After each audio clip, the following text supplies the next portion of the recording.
All right, hello class. Today, this is my week 7 program, which I created to find the sum of all the multiples of 3 and 5 below 1000. So basically, we're starting off right here. We start off here, where I create a variable sum of 5. And I create a variable sum of 5 here, and I set it to 0 because whenever you create a variable, you always want to set it to 0.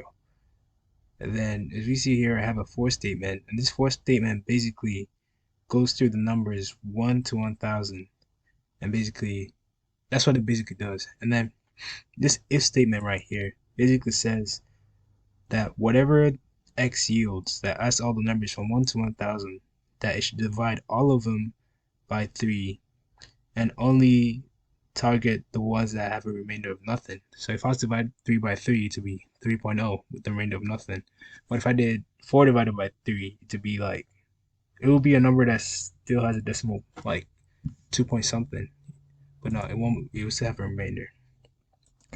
And then for here, right here, this right here basically says that I wanted to sum up all of all of the numbers I got from this.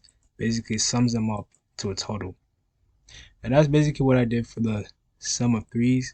That's the sum of fives, and then now I haven't now this brings up the issue of repeats because 3 and 5 can both like divide in 15.